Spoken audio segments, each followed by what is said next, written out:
I'm going to read the important part of the theory of everything. The theory of everything is the understanding of real time. Time is the core of all reality. Time dictates the vibration and frequency rate of both mind and matter. Atoms vibrate at a frequency dependent on the orbital rate of the electrons. The orbital electrons moved in the sense of vibrating in time. Before the spoken word existed, communication was achieved predominantly through the absorption and emission of the surrounding vibrations and frequencies by the entity that was experiencing the absorption and emission. In this respect, atoms can be conscious. Consciousness is the same from atom to that which is conceived within the human mind. They are merely magnifying levels or variable dimensions of awareness. The human being is but one part of a permanently evolving system, and all the parts contained within it. The Japanese religion of Shintoism uses the word kami, which means spirit or force. It is but an alternate explanation of the English word consciousness. They say that all things contain kami. Now that one knows it is another word for consciousness, and that anything that can absorb something and emit something and experience it can be said to be conscious, then what they say makes complete sense. And it's factually correct. It is not that scriptures contained within various sets of belief do not contain facts. It is just that the chosen words to express the facts of the time no longer meets modern definition of the word fact. One can easily say that the purpose of scriptures and theology was to express through words to human beings how to be. To be or not to be, that really was a question. Yet, if one look at the universe as a system that contains all the parts within it, then humans, religion, scriptures, theological symbols, shapes, and language only represent one stage. The first step, if you will. If there is a first stage, then there must be a next stage and ultimately a final stage. A next stage of what, though? The next stage of a collective will, as experienced through the collective history of the human being, to find out the ultimate universal answers to the singularity questions. That is two questions. Who am I and what am I? Only by creating ideas, thinking, living life, learning, venturing into the unknown, experiencing, observing, and understanding can you gain enough wisdom required to once and for all answer these two questions that all human beings in existence seek to understand. The big question, that is two questions, becomes four questions by adding in relation to, i.e., who am I in relation to what, and what am I in relation to who? Which create what is it? I am something in two relations to. And who is it? I am something in relation to.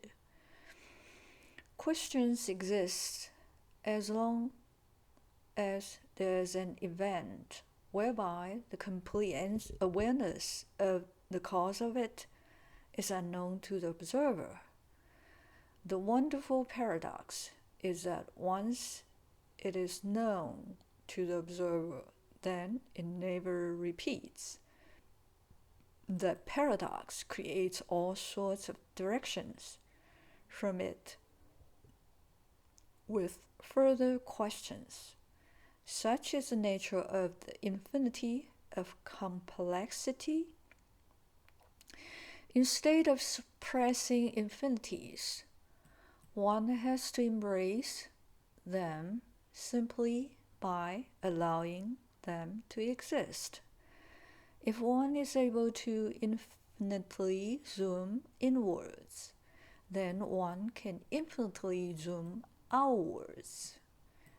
Outwards from the complexity, through backwards causation towards the original simplicity.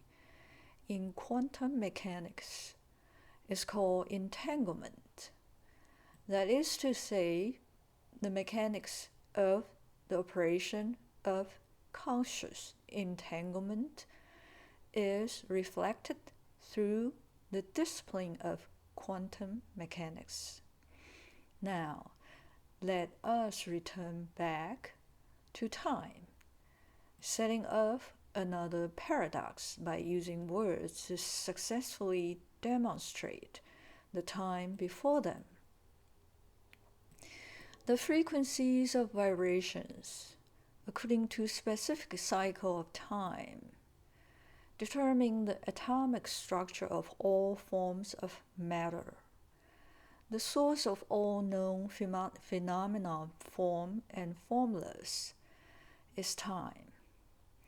That is to say, how one thing moves from one state to another is determined by its time cycle. Time cycles are consciously created, albeit primarily unconsciously and subconsciously by each unique observer or experiencer of absorption and emission of energy. Time cycles are self-creating and self-ending. The time cycles are structured as a self-repeating, prime-numbered magnification of their singularity origin. These self-generating magnifications naturally create their own boundary edge for all the prime-numbered spheres of potential energy expression contained within them. These are 11 dimensions to one singularity. Its final stage, or end point, minus its starting stage, or beginning point. The human brain geometrically unfolds a conceptual point to its finalized structure over a period of time that is relative to each individual. The time cycle of any development is relative to the time taking for each observer to conceive each point along the cycle. Stepping stones, ladders from one point to another, reaching the next stage, etc. Let's face it, 99.9% of human beings don't even know that there's a time is a cycle of or path of time. Never mind expecting everyone to understand it overnight. Yet the simplicity behind the complexity has been discovered. and it operates on a universal and multidimensional time cycle. The self-creating boundary edge of a four-directional prime-numbered matrix even reveals an average age or lifespan of anything unfolding within a specific dimension of itself. The 11th D human life's pattern reveals 40 plus and 40 minus, totaling 80 years, which is very close to the average human lifespan. On a deeper theological note, it explains the source behind the biblical 40 days and 40 nights, and also why the number 40, with no defined unit of measurement, is a number symbolic of the end. In Islamic astrology, the 11D prime matrix has a boundary closure of 40 squares. They relate to units of undefined time growth. How long it takes to understand the complexity or information contained within each of these 11 dimensions almost always lasts longer than a single human lifespan, according to the interpretation that time is a fourth dimension. Physical death can be transcended.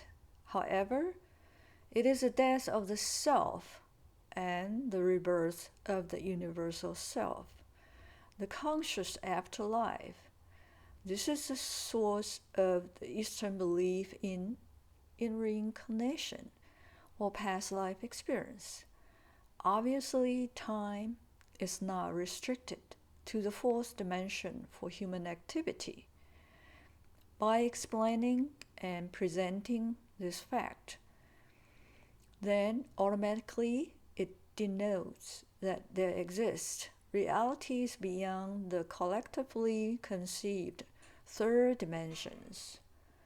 No longer is reality denoted by 3 dimensions of space and 1 dimension of time, as time is multi-dimensional and infinite, and can even be shown through mechanic-based mathematics. Then no longer is life, as you know it, contained to only 3 dimensions and a time frame. Now, there is infinite space in between the boundary of time. One can only then begin to wonder what sort of expression of life beyond the known 3 dimensions could exist. All you have to do is look outside the mainstream, and it is streaming with life on infinite levels of people's own self-defined complexity of the mind, created by shaped, patterned, and structured thoughts. As shocking as it may sound, your thoughts are the thoughts of others who reached the same dimension of themselves as you did. Only an original thought is your thought. All other thoughts are stepping stones to the magnification of your own original thought on the path towards its manifestation.